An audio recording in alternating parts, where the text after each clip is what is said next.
যেই ঘরের স্ত্রীরা স্বামীর থেকে উচ্চ আওয়াজে কথা বলে এবং স্বামীর মুখে মুখে তর্ক করে, ওই ঘরের স্ত্রীরা দুনিয়াতেই কয়েকটি বিপদের সম্মুখীন হয়। প্রথম নম্বর বিপদ হলো, ওই স্ত্রীর প্রতি স্বামীর অন্তরে কোনো জায়গা থাকে না। আস্তে আস্তে স্বামীর অন্তর থেকে ওই স্ত্রীর প্রতি ভালোবাসা, মায়া, মোহাব্বত সবকিছু দূর হতে থাকে।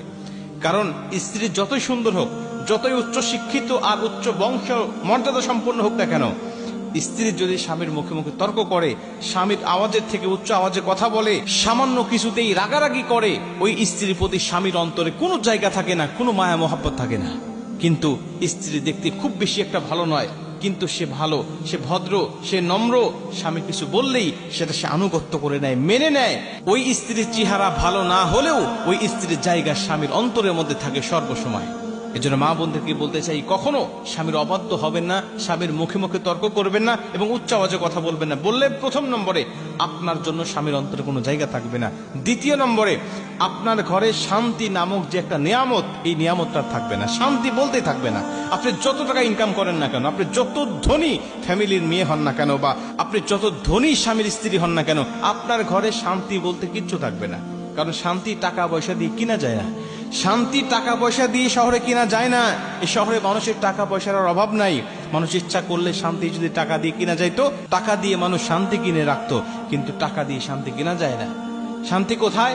একে অপরের আনুগত্যের মধ্যে, ভালোবাসার মধ্যে, মায়ের মধ্যেই শান্তি রয়েছে। অন্য কোথাও আপনি শান্তি পাবেন না। যেই ঘরে স্ত্রীরা স্বামীর মুখে মুখে তর্ক করে, নবীজি বলছে সবচেয়ে আদর্শবান নারীকে জানো, সবচেয়ে আদর্শবান স্ত্রীকে জানো, যেই স্ত্রীর দিকে তাকাইলেই স্বামী সন্তুষ্ট হয়, স্বামী খুশি হয়ে যায়।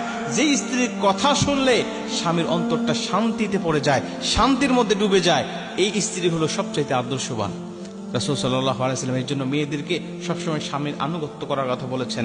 নবীজি এটাও বলেছেন, আল্লাহর পরে যদি কাউকে সেজদা দেওয়া জায়েজ বলা মনে হতো, প্রতিটা স্ত্রীকে বলা হতো তার স্বামীকে যেন সেজদা করে। আল্লাহর পরে কাউকে সেজদা দেওয়া যায় না, কিন্তু আল্লাহ নবী গুরুত্ব বোঝানোর জন্য এমন কথাও তিনি প্রয়োগ করেছেন। মা বোনদেরকে বলতে চাই, অবশ্যই আপনি তার সাথে আদবের সাথে চলাফেরা করবেন। এবং ৩ নম্বরে, যদি কোনো স্ত্রী স্বামীর অবাধ্য হয়, স্বামীর মুখে মুখে তর্ক করে, স্বামীকে অসম্মান করে, তাহলে সে আল্লাহর হুকুমকে অমান্য করে। কারণ আল্লাহ পাক বলেছেন, আর রিজালু কাওয়ামুনা আলান নিসা। প্রতিটা নারীকে তার স্বামীর আনুগত্য করার জন্য আল্লাহ সৃষ্টি করেছেন। প্রতিটা নারী তার স্বামীর আনুগত্য করবে। আল্লাহ সূরা বাকারার ১৮৭ নম্বর আয়াতের মধ্যে বলছেন, হুন্না লিবাসুন লাকুম ওয়া আনতুম লিবাসুল লাহুন্না। স্বামী হলো স্ত্রীর পোশাক, স্ত্রী হলো স্বামীর পোশাক। মানে পোশাক যেমন তার শরীরের দোষ ত্রুটিগুলো ঢেকে রাখে, ঠিক তেমনি ভাবে একজন স্ত্রী তার স্বামীর দোষ ত্রুটিগুলো ঢেকে রাখবে, একজন স্বামী তার স্ত্রীর দোষ ত্রুটিগুলো ঢেকে রাখবে। এগুলো নিয়ে তর্ক করবে না, এগুলো নিয়ে উচ্চ আওয়াজে কথা বলবে না, এগুলো বাহিরে প্রকাশ করবে না। যদি করে তাহলে সে আল্লাহর হুকুমকে অমান্য করলো। প্রিয় মা বোনেরা, সাহাবীদের থেকে ইতিহাস নেন, সাহাবীদের স্ত্রীদের কাছ থেকে আপনি ইতিহাস শিক্ষা নেন, তারা কিভাবে স্বামীর আনুগত্য করেছেন। হযরত ফাতিমা রাদিয়াল্লাহু তাআলা আনহা করে 1 দিন 2 দিন 3 দিন পর্যন্ত খাবার নাই, তারপরও স্বামীকে একটা কথা বলেন নাই, স্বামী খাবার কোথায়, না খেয়ে আছি, কতদিন না খেয়ে থাকা যায়, কয় ওয়াক্ত না খেয়ে থাকা যায়, আপনি খাবার দিতে পারেন না, কেন বিয়ে করেছেন, এমন কোনো কথা স্বামীকে বলতেন না। এমনকি স্বামী কষ্ট পায় এমন তিনি বুঝতেও দিতেন না, উপলব্ধি করতে পারতেন না। যেটুকু নিয়ে আসতেন ওইটুকুই তিনি আল্লাহর শুকরিয়া আদায় করে রান্না করে খাইতেন। যতক্ষণ আসেন ততক্ষণ রান্না করে খাইতেন, যখন ফুরে যাইতো তখন আল্লাহ পাকের উপরে তাওয়াক্কুল করে থাকতেন। তারপরেও স্বামীর অবাধ্য হতেন না, স্বামীর মুখে মুখে তর্ক করতেন না, বা স্বামী কষ্ট পায় এমন কোনো আচরণ তিনি করতেন না। কিন্তু স্বামী যদি শরীয়তের গণ্ডের বাহিরে আপনাকে কোনো কথা বলে, তখন কি আপনি তার সাথে তর্ক করবেন? না। অনেক মা বোনদের কাছ থেকে একটা অভিযোগ পাওয়া যায় যে হুজুর আমার স্বামী ভালো নয়, সে তো আমাকে ইসলামের বাহিরে চলতে বলে, বা সে আমাকে বিভিন্ন শরীয়ত বহির্ভূত কাজ করার কথা আমাকে বলে, তখন আমি কি করব?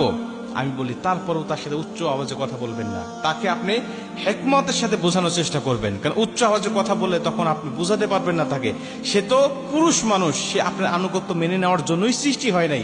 আপনি তাকে হিকমতের সাথে বোঝানোর চেষ্টা করবেন, কোনটা ভালো কোনটা মন্দ এটা আপনি তাকে বোঝানোর চেষ্টা করবেন। বুঝলে বুঝলো, না বুঝলে অন্তত আপনি আল্লাহর কাছ থেকে বেঁচে যাবেন। কিন্তু এটা নিয়েও আপনি ঝগড়া করে আপনি এই সংসারের মধ্যে আপনি অশান্তি তৈরি করতে পারবেন না, বা আপনি তার আনুগত্য থেকে সরে আসতে পারবেন না, যদি একেবারে তাকে ভালো করা সম্ভব না।